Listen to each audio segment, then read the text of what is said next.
غرته یو زنانه ګوره د دنیا کې به جامې ډېرې جوړې به کوي لګې وي او دا بدن به په ظاهره کې پټي په دې جامو باندې په آخرت کې به بربنډي والعیاذ بالله. د دې وجه دا چې دا د الله نافرمانه او یا د لباس د شریعت خلاف ولکه پخوا د زنانو به 2 او 3 جوړې وي او په کال کې به چېرته یو جوړه کوله یا به زیات نه زیات اخترو کې 2 جوړې وکړلې یا به صرف د جمعې او د اوړي یو جوړه وکړه په کال کې. اوس خو زنانه هر پروګرام له بېله جوړه کوي خدا به کې پټه نه شوله. پخوا به د زنانو 2 او 3 جوړې وي دا به پټه وه حیا لباس به او اوس د زنانو 500 او شپېته جوړې هغه لګېدلي او پای کې خوښېږي نه چې دې کې کومه جوړه واچوم او دا یې پټ هم نه کړله په ستر یې هم نه کړله یا تنګي یا چې کوم دی نری وي او یا لنډې دا مټې ښکاري او غاړه ښکاري او دغه رنګه کمیس هم لنډ او پرتوګ هم لنډ او د سړو مشابهت کوي په هغې کې دا حرام کار دی. داسې زنانه چې هغه په دنیا کې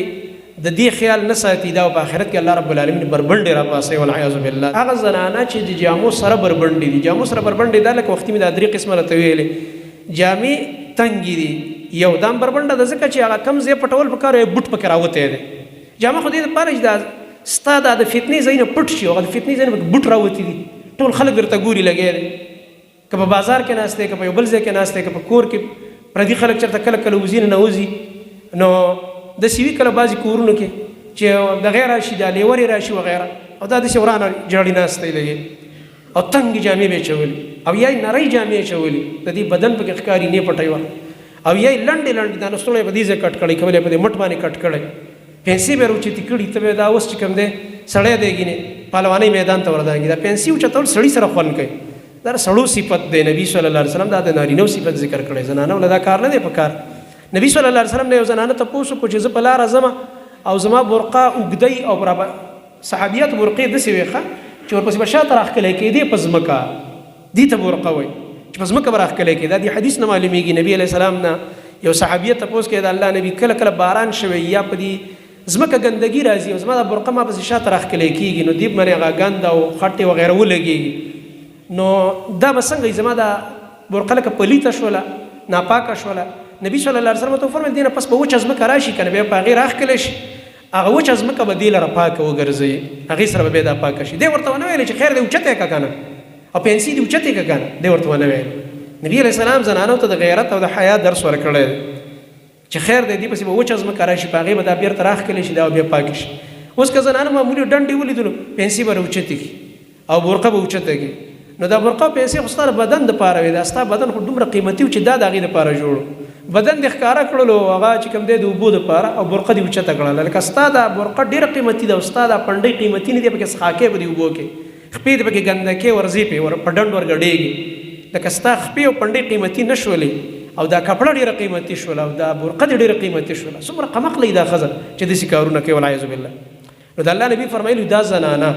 چې دقه شانته لباس یې اچولی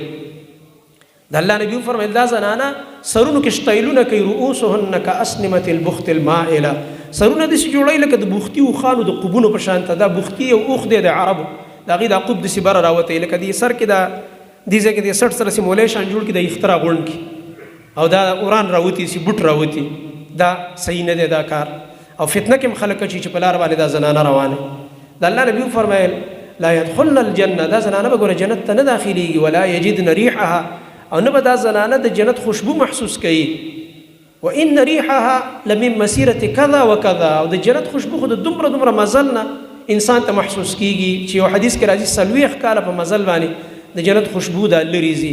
دومره ښایسته خوشبو ده او دومره تیزه ده دا به الله رب العالمین د دې جنت نه 40 کاله په مزل باندې په لرې لاره راتاوي اور د جهنم ته والعیاذ بالله چې داسې نږدې ورسره تېر هم نه کېږي جنت دا خوشبو پې چېرته را نه شي دومره الله رب العالمین ناراضه کړی دی او دا اوس خلکو ته وړې خبرې ښکاري کومه زنانه ته چې دا خبره وشي وخاندي الټه دا ورته هېڅ خبره نه ښکاري دا لباس او دا شرعي حجاب او پرده دا وایي د کومې زمانې خبرې کوئ تاسو دا وایي موږ د ایمان او د اسلام د زمانې خبرې کوو که نعوذ بالله په تا کې ایمان او اسلام نه خو ټیک ده بیا په بس تا سره موږ دا خبرې نه کوو او که ته ځان ته مسلمان وې او کلمه دې ویل او روجې هم نیسي او ته چې کوم دی منځونه هم کې او ځان ته وایې چې یاره زما جنت پکار دی او دعاګانې هم کې چې الله جنت راکړي نو بیا د دې نه ځان ساتل پکار دی